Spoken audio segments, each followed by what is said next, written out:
Good morning students.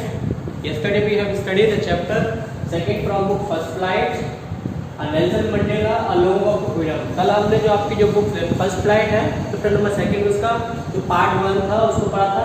Today we discuss about the rest part of this chapter mean second part. आज हम जो कल जो आपका जो बचा हुआ पार्ट था उसके है ना उसके बारे में आज हम इसकी स्टडी करेंगे है ना। तो कल यस्टरडे हमने देखा था किस तरीके से मंडेला जो थे how he became the first president of South Africa.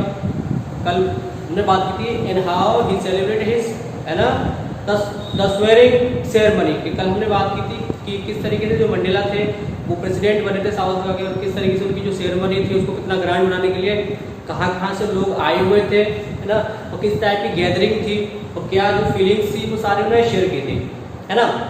तो लास्ट हमने ये डिस्कस किया था कि उनको खुद पर प्राउड हो रहा है, उन्हें बड़ी खुशी फील हो रही है कि आज जो आर्मी ना जिसने कभी उनको क्रिमिनल के तौर पर पकड़कर जेल में डाला था उनके साथ उनको टॉर्चर किया था, लेकिन आज क्या कि आज वही आर्मी वही पुलिसमैन क्या थे उनके सम्मान में उनके रेस्पेक्ट में क्या थे उनके सामने वो स्टैंड खड़े हुए थे और they all are paying their respect to Nelson Mandela and whole the category society the dark skin people. और क्या देखा था हमने है ना क्या बता रहा है वो कि इससे पहले जो पुलिसमैन थे जो आपकी आर्मी थी वो कभी है ना इससे पहले क्या था कि जो ब्लैक मैन होते थे जो डार्क स्किन थी उनकी जो नेल्सन मंडेला की जो कैटेगरी के जो लोग थे उसकी जो सोसाइटी के जो लोग थे उनको वो टॉर्चर करते थे। मीन्स क्या था कि वो बहुत ज़्यादा आपका जो डिस्क्रिमिनेशन था उसको फेस कर रहे थे। तो आज बात करेंगे है ना कि what are the things that made him है ना to become the president and to fight for the society.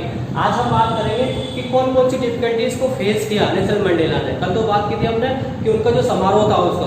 आज हम बात करेंगे कि क्या डिफिकल्टीज उन्होंने फेस की थी and then and what are the things that made him to fight for the society for the blackish people. आज हम बात करेंगे कि कौन कौन सी जो थिंग थी तो जरा बात करते हैं। तो यहाँ पे मैं कुछ आपको लाइंस मैं आपको रीड आउट करूंगा। ये लाइंस आपके एग्जाम के पॉइंट ऑफ व्यू से बड़ी इंपॉर्टेंट है। इससे पहले भी ये लाइंस को आपके जैसे एक्सरसाइज के तौर पे दिया जाता है फिर अगर क्वेश्चंस पूछता है देखा ना आपने कुछ लाइंस दे रखी होती है ना आप पढ़ते हैं पंसिल करते उस टाइप से। तो ये जो लाइन क्या है बड़ी इंपॉर्टेंट लाइन है बोर्ड के पॉइंट ऑफ व्यू से। तो आपको ये लाइन मालूम है, ये लाइन चैप्टर किससे दे रखी है और किसने क्या कहा है किससे कहा है। तो यहाँ पर बोलते हैं कि in a life everyone has two obligations, obligation to his family, to his parent, to his wife and children and he has an obligation to his people, his community, his country. यहाँ बोलते हैं Mandela कि हर इंसान की जो life होती है ना उसकी दो ड्यूटी होती है, उसके दो फर्ज होते हैं है ना, दो उसकी ऑब्लिगेशन होती है। पहली ऑब्लिगेशन क्या होता है कि he has to serve his family. पहला क्या होता है कि पहला जो उसका फर्ज होता है वो उसको अपनी फैमिली की टेक केयर करने के लिए होता है, चाहे वो उसका फादर हो, उसकी सिस्टर हो, उसकी मदर हो, उसकी वाइफ हो, चिल्ड्रन हो। वो कह रहा है कि देन तो सेकंड ड्यूटी होती है पर्सन की क्या होती है टू सर्व हिज कंट्री, कि जो उसकी कंट्री है जो उसका समाज है क्या करना होता है कि उसकी सेवा करनी होती है। देखा नहीं सबसे पहले क्या होता है सबसे पहले जो हमारा राइट होता है वो हमारी फैमिली को सर्व करने का होता है, हमें अपनी फैमिली का ध्यान रखना होता है। उसके बाद हमारा नंबर था कंट्री का। तो वही आ रहा है कि हर इंसान की लाइफ में उसकी दो मेन ड्यूटी होती है, उसके दो मेन मकसद होते हैं, उसकी ऑब्लिगेशन होती है। पहला होता है उसकी फैमिली की टेक केयर करना जो भी लोग फैमिली में होते हैं, दूसरा उसकी जो कंट्री है जो सोसाइटी है उसमें। देन आगे बोलते हैं कि in a civil and human society each man is able to fulfill those obligations according to his indicate है ना inclinations and abilities, but in a country like South Africa it was almost impossible for a man of my birth and color to fulfill both of these obligations।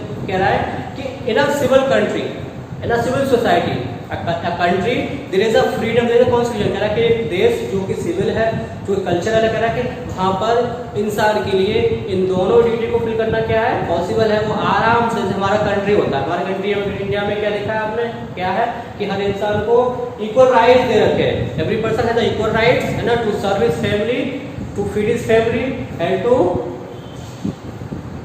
है ना to serve his country. लेकिन कह रहा है कि लेकिन जो country थी साउथ अफ्रीका कह रहा है कि there is no freedom, there is no freedom, no one can serve his family.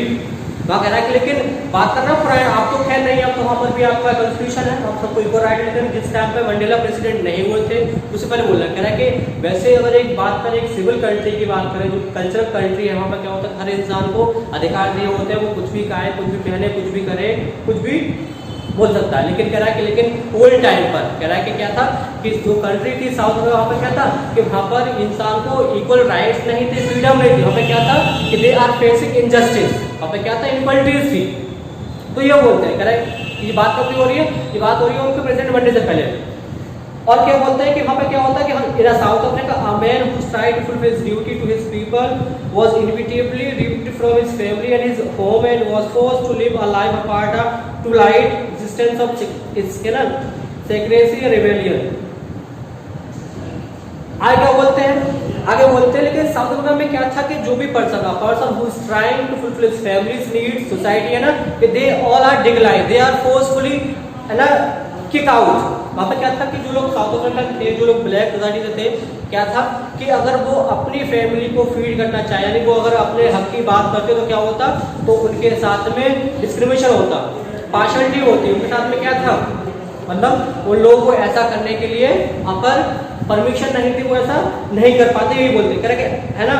और कह रहे कि but in attempting to serve my people I found that I was prevented from fulfilling my obligations as a son, as a brother, father and husband. कह रहे जब मुझे feel हुआ कि कह रहे कि ये तो मेरे ही साथ में क्या हो रहा है कि यहाँ पर मैं तो एक जो नॉर्मल इंसान होता है ना, उसकी ड्यूटी होती है कि उसको कि वो एज ए ब्रदर अपनी ड्यूटी को फिल करे, एज ए हस्बैंड फिल करे, एज ए फादर करे, ब्रदर करे। जबकि जब मुझे मालूम पड़ा तो मैंने क्या देखा कि मुझे मुझे मुझे एज ए ब्रदर जो मेरी ड्यूटीज थी, ऑब्लिगेशन थे, उनको पूरा नहीं करने दिया जा रहा, और मुझे एज ए फादर जो मेरी ड्यूटी फर्ज बनते हैं वो मुझे पूरे, मतलब कहने का यह था कि जो मेरे जो राइट्स थे, जो मेरी फ्रीडम थी, वो क्या था कि उन सबको डिक्लाइन, उन सबको डिनाई, मतलब उनको मुझे करने के लिए परमिशन नहीं थी, मुझे फोर्सफुली ऐसा करने के लिए मुझसे मना किया जाता। कौन बोलता है, मंडेला।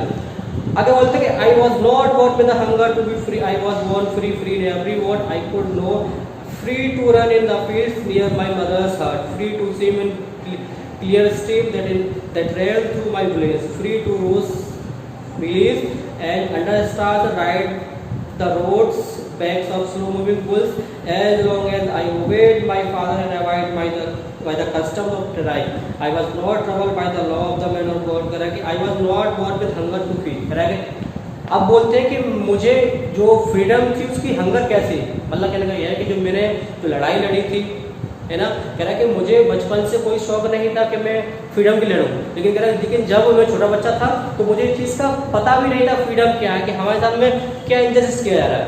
क्योंकि जब छोटा बच्चा था तो मेरे लिए क्या मीन था फ्रीडम का, कि अपने जो मेरी माँ की जो झोपड़ी है, घर है, उनमें दौड़ना मेरे लिए फ्रीडम था। लेकिन जब मैं बड़ा हुआ तो मुझे रियलाइज हुआ, कह रहा है कि ये कोई फ्रीडम नहीं है कि घर में डोलना, जो अपना कल्चर है उसको फॉलो करना, है ना, और साथ में क्या था कि जो मेरे जो गलियाँ हैं उनमें घूमना, कह रहा है कि ये मेरे लिए फ्रीडम एज ए बचपन, एज ए चाइल्डहुड मुझे लगा कि ये सब फ्रीडम है। लेकिन जब मैं बड़ा हुआ तो मुझे रियलाइज हुआ ना कि it was not a freedom, कि ये कोई फ्रीडम नहीं है। आगे बोलता है कि it was only when I began to learn that my boyhood freedom was an illusion, when I discovered as a young man that my freedom had already been taken from me, that I began to hunger for it. At first, as a student, I wanted freedom only for myself, the transitory freedom to being able to stay out at night, read what I pleased and go where I chose. Later, as a young man, I yearned for a basic honorable freedom of achieving my potential, of earning my keep, of marrying and having a family. कह रहा कि जब मैं छोटा था तो मेरी freedom का मीन्स क्या था, कैसे run in the houses the street. लेकिन जब मैं बड़ा हुआ एज ए स्टूडेंट, है ना, तो मुझे क्या था कि खाली फ्रीडम मेरे लिए मतलब था। लेकिन जब मैं बड़ा हुआ तो मुझे क्या मालूम पड़ा कि भाई फ्रीडम ये कुछ नहीं है, कि जो मेरे से लोग हैं, मेरी जब वो मुझे क्या लगा कि जब मेरी फैमिली, जो मेरे घर के लोग हैं, उनकी भी यही प्रॉब्लम है। और जब मैं बाहर निकला तो जो सोसाइटी थी, जो हमारे लोगों के जो डार्क लोग थे, जो ब्लैक लोग थे, क्या था कि उन सबकी यही सेम कंडीशन थी, सेम प्रॉब्लम थी कि they all are not given equal rights, equal freedom. वो सब यही फ्रीडम को क्या करते हैं, फेस सबके साथ में यही प्रॉब्लम थी। क्या था कि उन सब के लिए डिस्क्रिमिनेशन था, उनको इक्वल राइट्स, इक्वल फ्रीडम नहीं थी। तो कह रहा है कि तब से मेरे अंदर ये हंगर डेवलप हुआ। देन आई स्टार्टेड, है ना, my hunger to get free, to give the rights and freedoms to my whole family, to whole society and whole culture. कह रहा है जब मैं बड़ा हो गया तब मुझे मालूम पड़ा कि सच में जो मैं सोच रहा था ना कि फ्रीडम, कि गली में घूम लिए, जो कपड़ा पहन लिए, घर वालों ने पहला दिया वो नहीं था। जब मैं बड़ा हुआ तो मुझे क्या मालूम पड़ा कि भाई कि जो मैं ही नहीं कि मेरे घर वाले हैं, मेरी सिस्टर है, मेरा जो ब्रदर है, मेरे और भी कलीग लोग हैं, कह रहा है कि उन सब क्या था कि वो सब इस चीज़ से परेशान थे। क्या थे वो? उन सब से परेशान थे। कह रहा है कि उनको क्या था कि उनको मतलब एज ए विश अपनी मैरिज के अपने हिसाब से मैच करने की फ्रीडम नहीं था। वो अपनी बात को बोल नहीं पाते थे, उनको इक्वल राइट्स नहीं थे। तो ये सारी डिफिकल्टीज क्या बोलते हैं कि इन सब को जब मैंने फेस किया, देन आई स्टूड अप, है ना, to fight for my whole society, the person who belong from this society. कह रहा कि जब मुझे मालूम पड़ा कि भाई यहाँ तो हमें कोई भी राइट नहीं है, हम अपने हिसाब से शादी नहीं कर सकते, हम अपने हिसाब से कोई भी कल्चर प्रोग्राम नहीं कर सकते, हम अपने हिसाब से कहीं भी जा नहीं सकते। कह रहा जब मुझे मालूम पड़ा तब फिर मेरे अंदर ये भूख थी फ्रीडम के लिए, फाइट्स के लिए, राइट्स के लिए, क्या हुआ, ये इवॉल्व हुआ, ये डेवलप हुई, है ना, ये आपकी क्या हुई, इग्निट हुई। तब मैंने क्या किया कि तब मैं इसके लिए लड़ा। आगे बोलते but when I slowly saw that not only as what, है ना, was not free but my brothers and sisters। वही कह रहा है कि जब मैं बड़ा हुआ तो मुझे मालूम पड़ा, कह रहा है कि क्या था कि जो मेरे मैं ही नहीं, मेरे घर वाले, मेरे सिस्टर, मेरे ब्रदर भी इस चीज़ को फेस कर रहे हैं। Then I decided to join African National Congress. तब क्या किया, तब उन्होंने क्या ज्वाइन किया, उन्होंने ज्वाइन किया आपका अफ्रीकन नेशनल कांग्रेस, है ना। ये जो पार्टी थी कल आपने बात की थी कि यही पार्टी थी जिसमें वो प्रेसिडेंट थे। और क्या था, इस पार्टी ने 52 कितनी सीट्स में से 400 में से क्या किया उन्होंने, इतनी सीट्स को उन्होंने विन किया था। Then he became the first black president of South Africa. इसके बारे में हमने बात की। तो जब उनको रियलाइज हुआ कि हमारे जो फ्रीडम्स है, राइट्स है, वो हमें क्या कर दिया गया कि हमको डिप्राइव कर दिए गए, देन उसके बाद उन्होंने इसको ज्वाइन किया African National Congress. Then he became the first black president of South Africa। आगे बोलते हैं कि it was this desire for freedom for my people to live their lives with dignity and self-respect that animated my life, that transformed a frightened young man into a bold one, that drove a law-abiding attorney to become a criminal, that turned a family-loving husband to a man without a home, that forced a life-loving man to life a home। कह रहा कि यही सब कुछ था जब मैंने देखा कि भाई पार्शलिटी हो रहा है। तो then I decided to join the National Congress and I start to fight my society। कह रहा उसके बाद क्या था कि उसके बाद मैंने I decided, है ना, to give respect, dignity to my whole societies, means black society को क्या क्या फिर आप डिसाइड किया कि भाई मुझे यहाँ से फाइट करना है और इनकी जो राइट्स है, जो अधिकार है, उनको क्या करना है, उनको पे बैक करना है, फोकस करना है।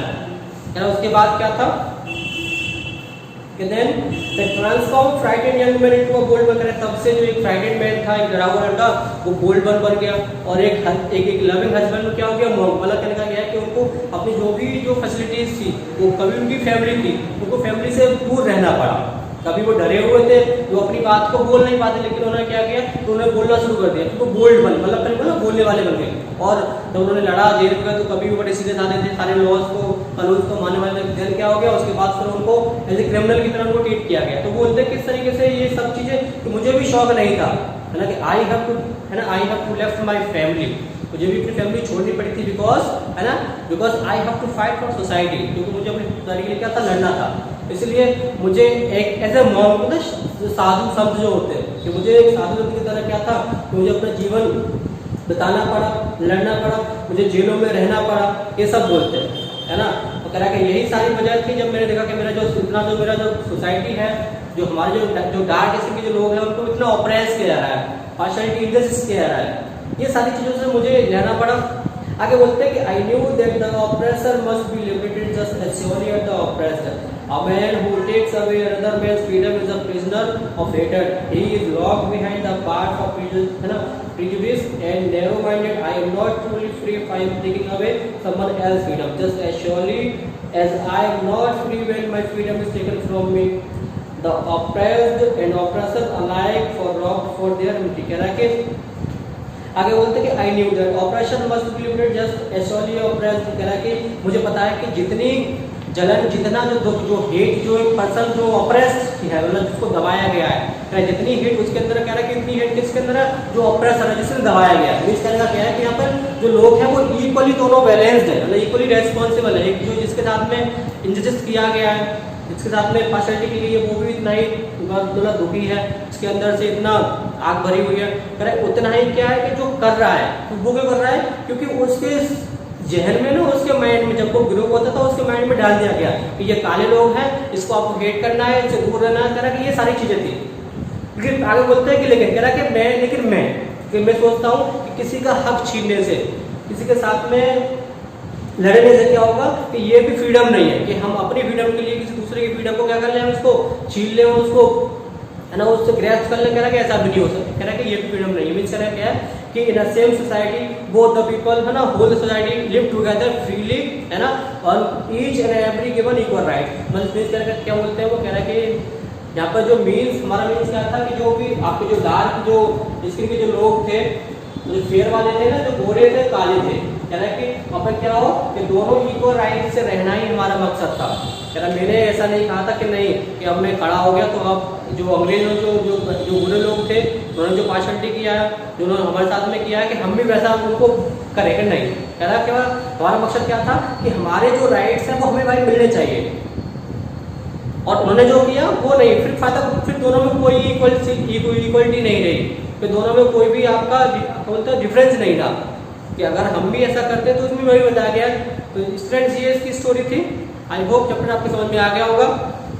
चलिए तो फिर मिलते हैं आपसे, तो take care, bye bye, thank you student.